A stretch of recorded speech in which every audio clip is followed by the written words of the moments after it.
నమస్తే welcome to our channel.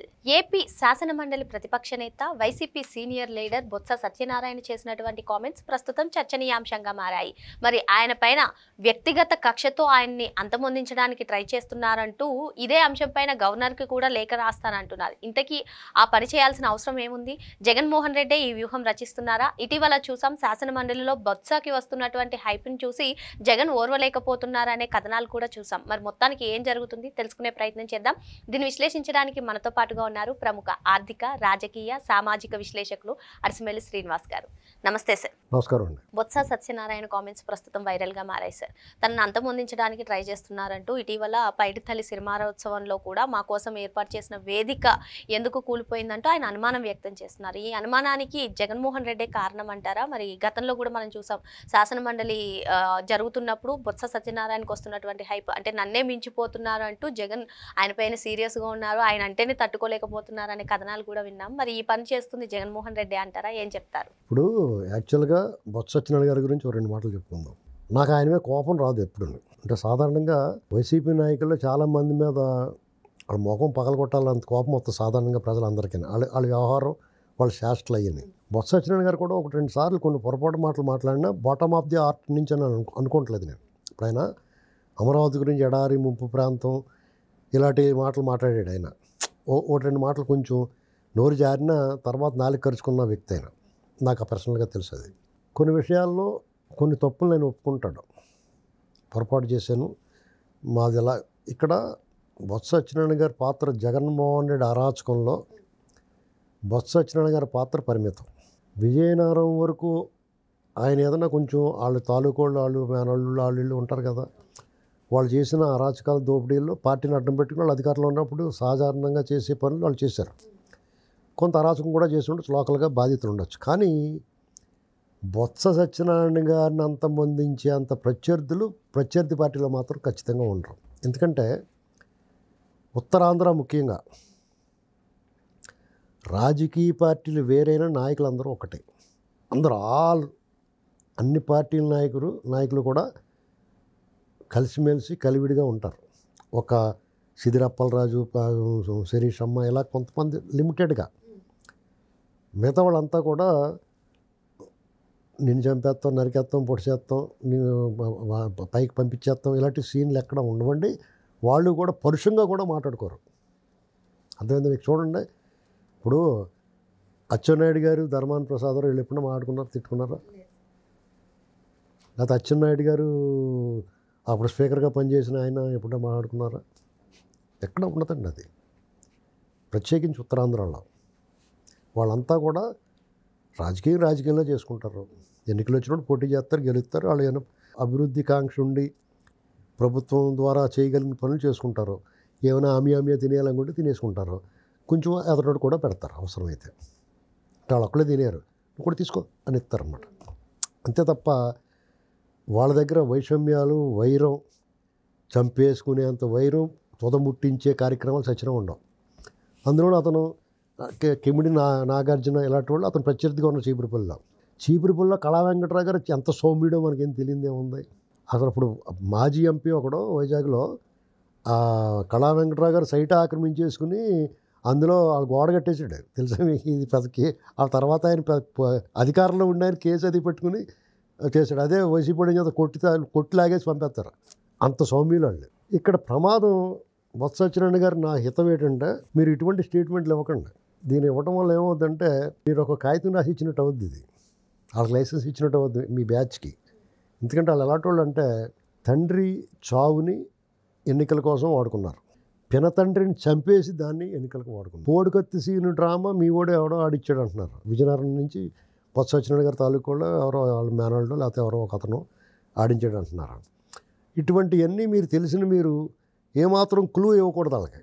నన్ను చంపేసేలాగా ఉన్నారో, నా ప్రాణానికి హాని ఉందంటే మీ దుకాణం సర్దిచ్చేసి వాళ్ళ మీద తోసేస్తారు. వాళ్ళు ఎప్పుడు కూడా వాళ్ళ అకౌంట్ డ్రా చేసి వేరే వాళ్ళ అకౌంట్లోంచి వీళ్ళు అమౌంట్ డ్రా చేస్తారు. వాళ్ళ ఖాతాలో పడుతుంది. అది వీళ్ళు డ్రా చేసుకున్న సొమ్ము వాళ్ళ ఖాతా నుంచి డిడక్ట్ అవుతూ ఉంటుంది. ఇది మీకు తెలుసు పూర్తిగా. రాజశేఖర రెడ్డి గారి దగ్గర నుంచి చూస్తున్నారు మీరు. కాబట్టి ఇలాంటి విషయాల్లో మీరు చాలా అప్రమత్తంగా ఉండాలి. మీ స్టేజీ కూలిపోయింది. స్టేజీ కూలిపోవడం, ఇంకా స్టేజ్ నిర్మించిన వాళ్ళు ఎవరు? మీరు ఒక్కళ్ళే కదా, లేరు కదా, అక్కడ అందరూ ఉన్నారు కదా. మీ ఒక్కళ్ళ కోసం ఎందుకు స్పాట్ పెడతారు అక్కడ? అలాంటి అసంబద్ధమైన వాదనలో అర్ధరహితంగా ఉండకూడదు. లేదా మీ మీదకి ఎవరన్నా షార్ప్ షూటర్లను పెట్టి లేకపోతే మీ కార్ యాక్సిడెంట్ చేయడానికి లేకపోతే ఎర్రనాయుడు గారిని జరిగినట్టు మీకు ఎలాంటిది ఏమైనా జరిగిందంటే ఏమరా బాబు నన్ను అనుమానించవచ్చు. ఎర్రనాయుడు గారు మరణం నాకు మృతి ఇవాళకి కూడా నాకు అనుమానమే. ఎందుకంటే జగన్మోహన్ రెడ్డి గారి కేసులో ఇంప్లీడ్ అయిన వాళ్ళందరినీ ఏదో రూపంలో ఆయన ఇబ్బంది పెట్టాడు. కొంతమంది చనిపోయారు అర్ధాంతరంగా, ఏదో రూపంలో చనిపోయారు. చనిపోకుండా ఉన్న వాళ్ళలో అశోక్ గజపతిరాజు గారు లాంటి వాళ్ళు ఎంత అవమానించారో చూసాం మనం. కాబట్టి బొత్స సత్యనారాయణ గారికి ప్రమాదం ఉంటే గింటే జగన్మోహన్ రెడ్డి వల్లే ఉంటుంది. ఉత్తరాంధ్ర నుంచి ఒక సౌమ్యుడు, పార్టీలకు అతీతంగా బొత్స సత్యనారాయణ గారిని అభిమానించి కూడా చాలామంది ఉంటారు. మీకు చూడండి, తెలుగుదేశంలో ఎప్పుడు కూడా బొత్స సత్యనారాయణ గారిని దారుణంగా మాట్లాడరు, క్యాడర్ కూడా మాట్లాడరు. మీరు గమనించండి. నాలంటుడైతే అసలు మాట్లాడండి నేను. ఎందుకంటే తప్పు ఉంది ఆ పార్టీలో ఉన్నాడైనా.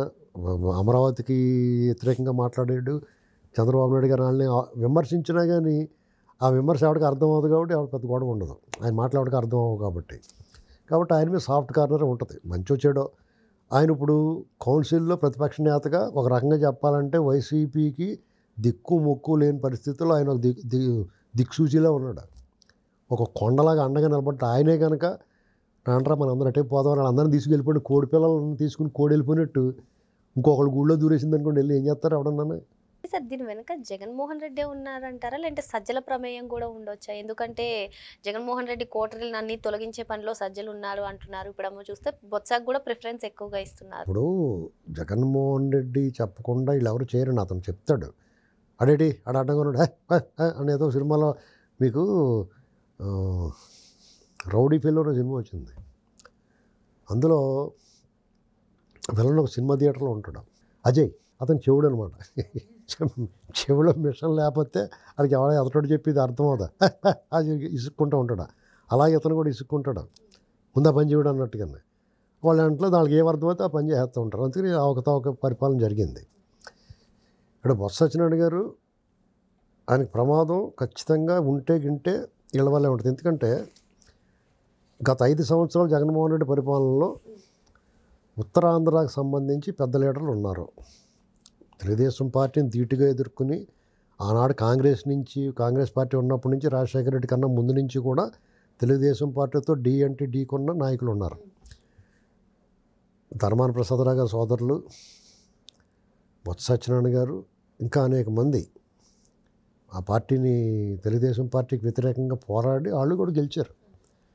వాళ్ళు అధికారంలో 89లో అధికారంలోకి వచ్చారు, 2004లో అధికారంలోకి వచ్చారు, 2009లో అధికారంలోకి వచ్చారు, 2014లో కూడా అధికారంలోకి వచ్చారు. అందులో కొంతమంది కొత్త వాళ్ళు అటు ఇటు మారిన వాళ్ళు పోగా సీనియర్ నాయకులు అందరూ కూడా చాలా నిబద్ధత కలిగిన వాళ్ళు, సిద్ధాంతపరంగా టీడీపీకి వ్యతిరేకంగా వాళ్ళ పని వాళ్ళు చేస్తున్నారు, మంచి చెడు. వాళ్ళందరినీ కాదని ఉత్తరాంధ్రకి ఇన్ఛార్జిగా విజయసాయి రెడ్డి పెట్టినప్పుడు వాళ్ళ మనసు మూలుగా ఉంటుంది. మంత్రి పదవులు ఇచ్చినా ఎందుకంటే అలంకారప్రాయం తప్ప వాళ్ళకేం పెత్తనం లేకుండా, అధికారం లేకుండా కనీసం ఒక ట్రాన్స్ఫర్ కూడా చేసుకోలేని పరిస్థితుల్లో వాళ్ళకి బాధ ఉంటుంది కదా.